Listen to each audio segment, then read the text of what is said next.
القرآن يوحدنا لطريق الخير يوجهنا الله تعالى أنزله ورسول الله معلم. بسم الله الرحمن الرحيم. فصل في أن الصورة الجسمية لا تتجرد عن الهيئولة. لا يخفى عليك أن هذا المقصد ومقصد الفصل السابق متحدان في المعالي، لأنها لو وجدت بذاتها بدون حلولها في الهيئولة فإما أن تكون متناهية أو غير متناهية، لا سبيل إلى الثاني، لأن الأجسام أراد بها الأبعاد ولا يخلو عن بعد كلها متناهية، وإلا لأمكن أن يخرج من مبدأ واحد امتدادان على نسق واحد كأنهما ساقا مثلث، وكلما كانا عزما كان البعد بينهما أزيد، فلو امتد إلى غير النهاية لأمكن بينهما بعد غير متناه مع كونه محصولا بين حاصرين، وهذا خلاف فرض. فصل في أن الصورة الجسمية لا تتجرد عن الهيئولة. یہ فصل اس بیان میں ہے کہ صورت جسمیہ ہیئولہ سے خالی نہیں ہوتی ہے. کہہ رہے ہیں کہ لا يخفى عليك أن هذا المقصد ومقصد الفصل السابق متحدان في المعالي. آپ پر یہ بات پوشیدہ نہیں ہے کہ یہ جو فصل ہے اس کا مقصد اور اس سے پہلے جو فصل ہے اس کا مقصد انجام کے اعتبار سے، نتیجے کے اعتبار سے دونوں متحد ہیں. لأنها لو وجدت بذاتها بدون حلولها في الأولى فإما أن تكون متناهية أو غير متناهية. کہہ رہے کہ اس لیے کہ اگر صورت جسمیہ بذات خود ہیئولہ کے اندر حلول کے بغیر پائی جائے تو یا تو وہ متناہی ہوگی یا غیر متناہی ہوگی. لا سبیل إلى الثاني لأن الأجسام أراد بها الأبعاد ولا تخلو عن بعد كلها متناهية. یعنی شک ثانی کا کوئی راستہ نہیں ہے، اس لیے کہ اجسام، اب یہ متن کی عبارت تھی، اس کے بعد شارح نے اضافہ کیا ہے کہ ماتن نے اجسام سے مراد ابعاد لیا ہے اور اجسام بعد سے خالی نہیں ہوتے ہیں. لأن الأجسام كلها متناهية. کہہ رہے اس لیے کہ اجسام تمام کے تمام متناہی ہیں. وإلا لأمكن أن يخرج من مبدأ واحد امتدادان على نسق واحد. ورنہ البتہ یہ بات ممکن نہیں ہوگی تو ایک مبدأ سے دو لمبے خط ایک طریقے پر نکلیں گے. كأنهما ساقا مثلث، گویا وہ مثلث کی دو پڑلیاں ہیں. وكلما كانا أعظم كان البعد بينهما أزيد. اور جب وہ دونوں خط بڑے ہوتے جائیں گے ان کے درمیان دوری بھی زیادہ ہوتی جائے گی. فلو امتد إلى غير النهاية لأمكن بينهما بعد غير متناه مع كونه محصورا بين الحاصرين وهذا خلاف فرض.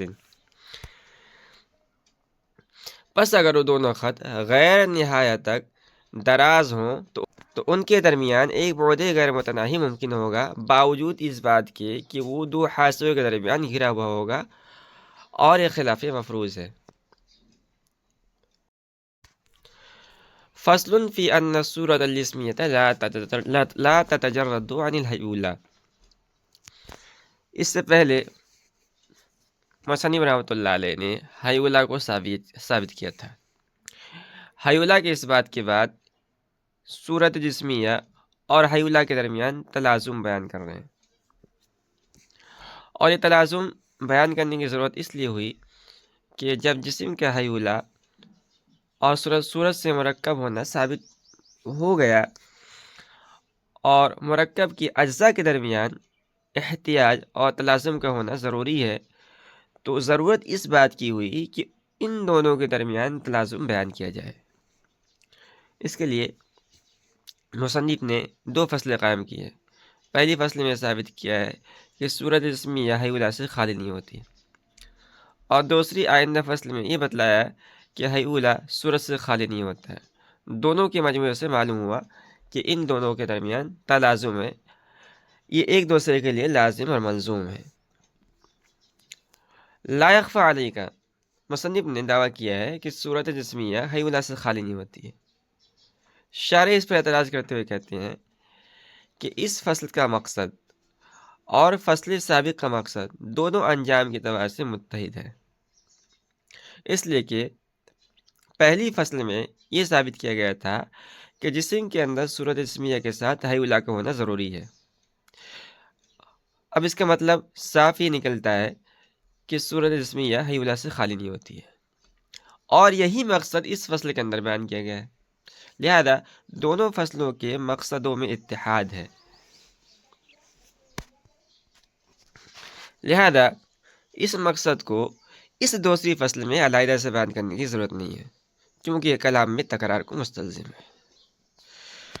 تو یہ اعتراض کر کے شرح نے چھوڑ دیا، جواب نہیں دیا۔ بعض حضرات نے اس کا جواب دیا ہے کہ ایک تو جواب یہ دیا گیا ہے کہ فصل سابق میں یہ مقصد ضمناً معلوم ہوا ہے، کیونکہ فصل سابق میں صراحتاً تو اس بات حی اولا کا بیان ہے، البتہ ضمنی طور پر اس سے معلوم ہوا کہ صورت حی اولا سے خالی نہیں ہوتی ہے، اور اس فصل میں اسی مقصد کو صراحتاً بیان کیا گیا ہے، اور ایک شے کے ضمناً معلوم ہونے کے بعد اس کو صراحتاً بیان کرنا یہ تکرار نہیں کہلاتا ہے۔ بہرکیف ماتن نے دعویٰ کیا کہ صورت جسمیہ یہ حی اولا سے خالی نہیں ہوتی ہے۔ اب اس دعوے کی دلیل آگے بیان کی ہے، اور دلیل کو سمجھنے سے قبل بطور تمہید آپ کو یہ سمجھنا چاہیے کہ دعوے کو ثابت کرنے کا ایک طریقہ یہ ہوتا ہے کہ دعوے کے خلاف جتنے احتمالات ہیں ممکن ہیں، ہر احتمال کو دلیل سے باطل کر دیا جائے۔ مثال کے طور پر ہم نے ایک دعویٰ کیا اور اس دعوے کے خلاف 3 احتمال اور تھے، اب ہم نے ان تینوں احتمالوں کو دلیل سے باطل کر دیا تو ہمارا دعویٰ خود بخود ثابت ہو جائے گا۔ اب اگر دعویٰ کسی شے کے اس بات کا ہے تو جانب نفی میں تمام احتمالات ممکنہ کو باطل کر دیا جائے، اور اگر دعویٰ کسی شے کی نفی کا ہے تو جانب اس بات میں احتمالات ممکنہ کو باطل کر دیا جائے۔ اتنی بات سمجھنے کے بعد ابھی سمجھیے کہ مصنف اپنی اس کتاب کے اندر اکثر اپنے دعویٰ اور مقاصد کو ثابت کرنے کے لیے یہی طریقہ اختیار کرتے ہیں کہ دعویٰ کے خلاف جتنے بھی ممکنہ احتمالات ہیں سب کو باطل کر دیا جائے، اور اس فصل کے اندر بھی یہی طریقہ اپنایا ہے۔ یہاں پر دعویٰ نفی کا ہے تو مصنف نے جانب اس بات میں 2 احتمال نکال کر ہر احتمال کو باطل کر کے دعویٰ ثابت کیا ہے۔ دعویٰ یہ کیا ہے کہ صورت جسمیہ حی اولا سے خالی نہیں ہوتی ہے، اور دلیل اس کی یہ ہے کہ اگر صورت جسمیہ حی اولا سے خالی ہو کر پائی جائے تو 2 حال سے خالی نہیں، یا تو متناہی ہوگی یا غیر متناہی ہوگی، اس لیے کہ صورت جسمیہ کے اندر مقدار ہوتی ہے، اور مقدار یا تو متناہی ہوتی ہے یا غیر متناہی، لہذا صورت جسمیہ بھی حی اولا سے مجرد ہو کر متناہی ہوگی یا غیر متناہی، اور یہ دونوں احتمال باطل ہیں، لہذا صورت جسمیہ کا حی اولا سے خالی ہونا باطل ہے، اور اس طرح ثابت ہو گیا کہ صورت جسمیہ حی اولا سے خالی نہیں ہوتی ہے۔ اب رہی یہ بات کہ صورت جسمیہ حی اولا سے خالی ہو کر متناہی اور غیر متناہی ہو تو کیسے باطل ہے، تو اس کو مصنف دلیل سے بیان کرتے ہیں۔ اولاً غیر متناہی ہونے کے بطلان کو لا سبیل الی الثانی سے بیان کیا ہے کہ صورت جسمیہ کے غیر متناہی ہونے کی طرف کوئی راستہ نہیں ہے، اس لیے کہ اگر صورت جسمیہ غیر متناہی ہو تو اجسام کا غیر متناہی ہونا لازم آئے گا، اور اجسام تمام کے تمام متناہی ہوتے ہیں، غیر متناہی نہیں ہوتے، لہذا معلوم ہوا کہ صورت جسمیہ بھی غیر متناہی نہیں ہوگی۔ آگے پھر وَإِلَّا لَمْكَنَ سے اجسام کی متناہی ہونے کی دلیل بیان کی ہے۔ اب بیچ میں جو ماتن نے یہ عبارت ذکر کی ہے لا سبیل الی الثانی لأن الاجسام کے بعد شارح نے اراد بہ الامواج کا اضافہ کیا ہے۔ اور اشارے کا مقصد یہ ہے کہ مصنف نے ماتن نے جو ہے ابعاد کا لفظ استعمال کیا ہے، تو ابعاد بول کر اجسام مراد لیا ہے، یعنی ملزوم بول کر لازم مراد لیا ہے، اس لیے کہ اجسام کے لیے ابعاد لازم ہوتے ہیں۔ اور اس کی ضرورت یوں پڑی کہ متناہی اور غیر متناہی ہونا حقیقت میں یہ ابعاد کی صفت ہے، اجسام کی صفت نہیں ہے، اور ابعاد کے متناہی اور غیر متناہی ہونے کی واسطے سے اجسام کو متناہی اور غیر متناہی کہا جاتا ہے۔ بہرکیف جو مصنف کا دعویٰ ہے کہ اجسام تمام کے تمام متناہی ہوتے ہیں، غیر متناہی نہیں ہوتے ہیں، اس کی دلیل کو مصنف نے وَإِلَّا الْأَمْكَانَ سے بیان کیا ہے۔